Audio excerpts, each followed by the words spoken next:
Shalom, shalom, selamat malam.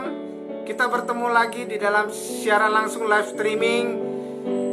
Saya Evangelis Joy Tarigan STH akan menyampaikan firman Tuhan buat malam hari ini untuk menyemangati kita, ya tentunya. Karena kita perlu firman Tuhan. Saudara, kita tahu bahwa hanya dekat Allah saja kita akan bisa tenang. Amin. Ya, karena itu kita akan membahas salah satu tema tentang undangan dari Tuhan buat yang letih, lesu, dan tak berdaya. Ya, yang letih, lesu, dan tak berdaya. Ya, jadi ini undangan dari Tuhan Yesus buat yang letih, lesu, dan tak berdaya. Ya, kita tahu bahwa semua kita pasti mengalami yang namanya letih, jenuh, perlu jalan keluar, perlu refreshing mengenai kebenaran firman Tuhan. Saudara, kita akan membahas hari ini, malam hari ini, tentang kebenaran firman Tuhan terdapat di dalam Matius 11 ayatnya 28, dan ini tidak asing lagi didengar oleh kita. Matius 11 ayat yang ke-28, firman Tuhan berkata seperti ini. Matius 11 ayat 28, marilah kepadaku semua yang letih, lesu, dan berbeban berat, aku akan memberikan kelegaan kepadamu. Matius 11 ayat 28 mengatakan, marilah kepadaku semua yang letih, lesu, dan berbeban berat, aku akan memberikan kelegaan kepadamu. Saudara, puji Tuhan, ya. Kita akan diberikan kelegaan oleh Tuhan. Amin. Ya. Saya akan diberikan kelegaan oleh Tuhan ketika menyampaikan firman Tuhan. Anda juga yang mendengarkan firman Tuhan akan diberikan kelegaan oleh Tuhan. Ya, saudara, menjadi pertanyaan bagi kita sebelum masuk kepada firman Tuhan, apakah saat ini Anda mengalami yang namanya letih, lesu, dan tak berdaya? Ya, tentu punya masalah-masalah. Contoh, mulai dari penyakit COVID yang melanda di negara kita, masalah keuangan Anda yang menipis, usaha Anda yang ada di ujung tanduk, kesehatan Anda terganggu karena ada penyakit lama, tambah ada lagi virus yang baru, belum lagi anak-anak di rumah yang susah diatur karena ada pendidikan yang diterapkan harus belajar di rumah dan sebagainya. Jenuh, saudara. Tentunya kita harus mempunyai kekuatan daripada Tuhan, ya. Saudara, tentu hal ini membuat kita khawatir. Nanti Indonesia bagaimana, ya?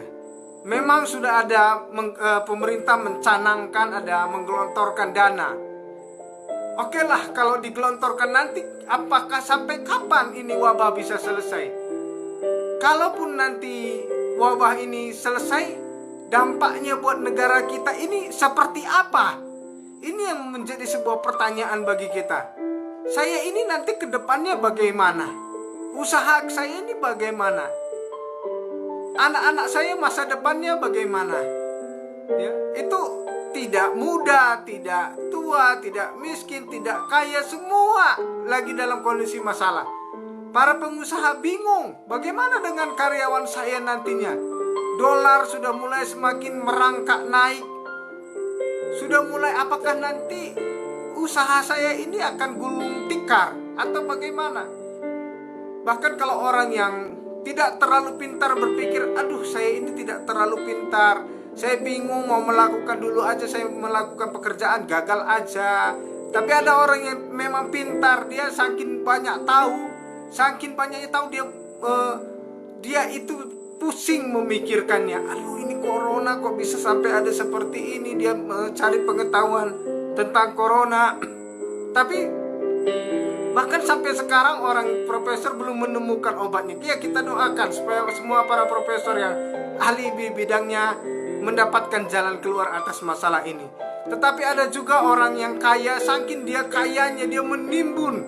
Dia cemas, khawatir, dia menimbun barang-barang. Dia beli kulkas, dia simpan, ada telur, ada Indomie. Sampai orang yang kekurangan itu tidak mendapatkan bagian. Nantinya seperti itu.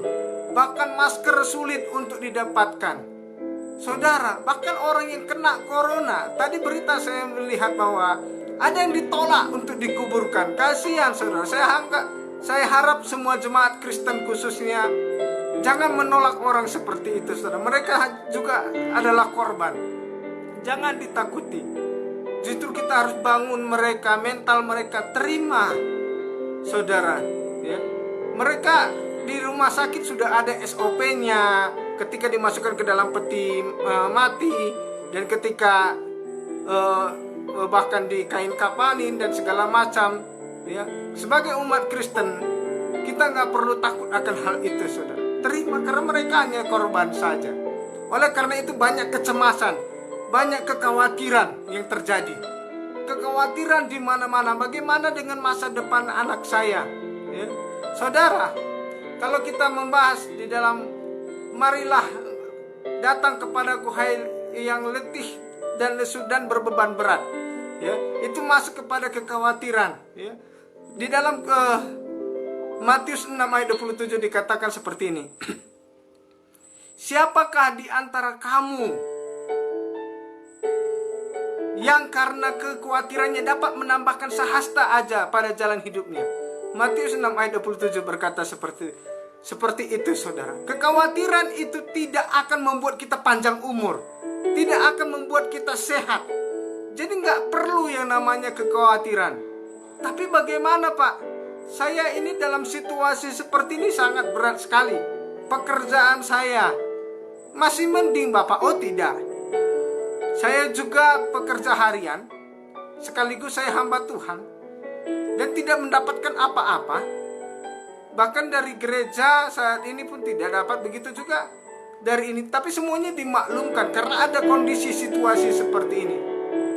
Dari mana Bapak bisa makan?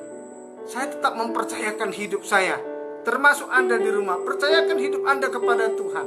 Bukan hanya Anda saja saat ini mempunyai masalah.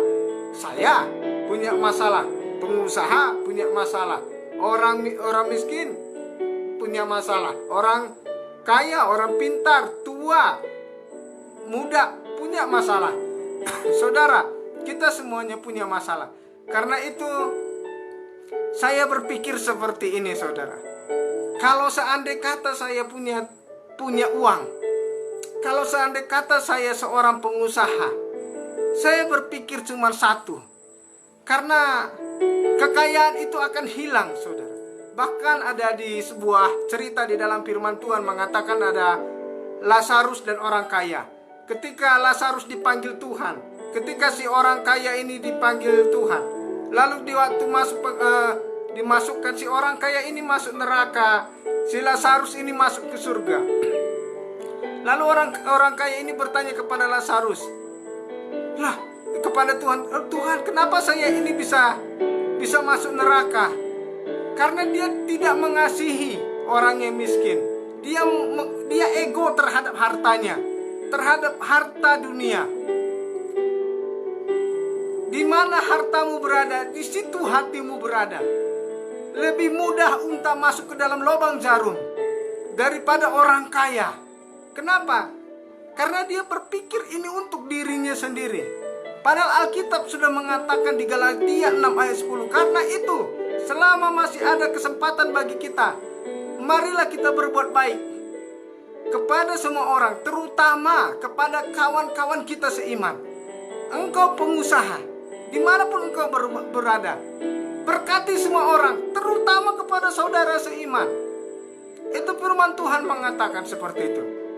Karena nanti ada masanya namanya masa kelaparan. Kita nggak tahu Indonesia ke depannya bagaimana. Bantu anak-anak Tuhan.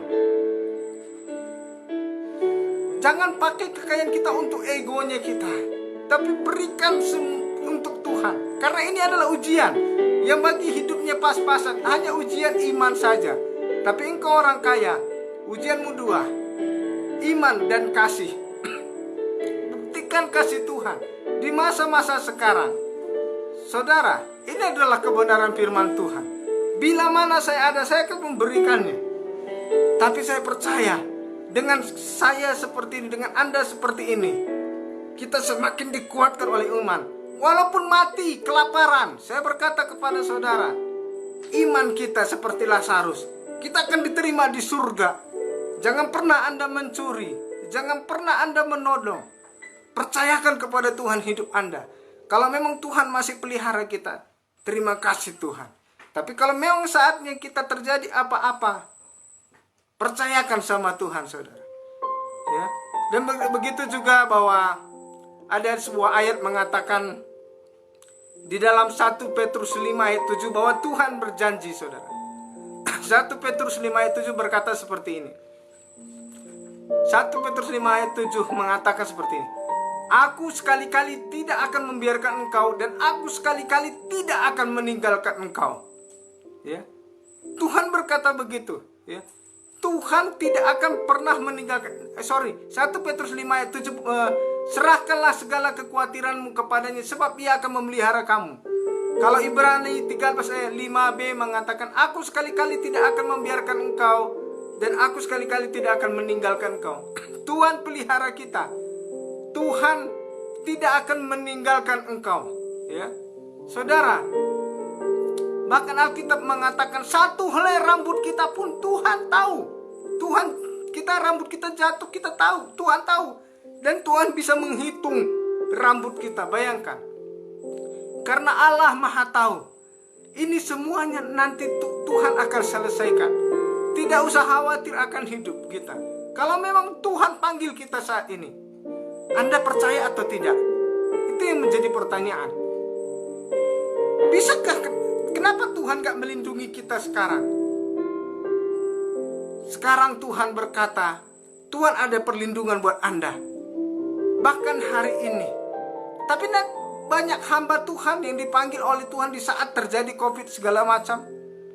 Kita tidak bisa menghakimi, saudara. Tentu banyak hal-hal yang keliru. Bahkan ada hal-hal yang tidak perlu kita hakimi. Masalah iman apalagi. Iman adalah haknya Tuhan. Oleh karena itu yang penting bagaimana kita bisa membangun diri kita, ya. Percaya tentang undangan Tuhan Yesus yang ditujukan kepada kita. Marilah engkau yang letih lesu dan berbeban berat. Mujizat itu masih ada. Ya, mujizat itu bukan hanya pada perjanjian lama waktu bangsa Israel keluar dari Mesir, tidak. Mujizat itu terjadi sekarang bagi Anda dan saya. Tuhan menuntun kita untuk berdoa bersama-sama. Tuhan pingin kita untuk dekat kepada Dia. Kita harus bisa menjadi jawaban. Saya bisa menjadi jawaban bukan karena saya punya materi. Andai kata saya punya materi, saya bisa menjadi jawaban buat Anda. Tapi saya bisa menjadi jawaban untuk memberikan kekuatan bagi Anda melalui Tuhan Yesus. Saya berkata kepada Anda melalui live streaming, membangkitkan iman Anda, membangkitkan kekuatan Anda, sehingga Anda yang letih, lesu, dan beban berat bangkit kembali, kuat kembali. Saya percaya dengan kebenaran firman ini akan menguatkan Anda dan saya. Saat ini kita berdoa.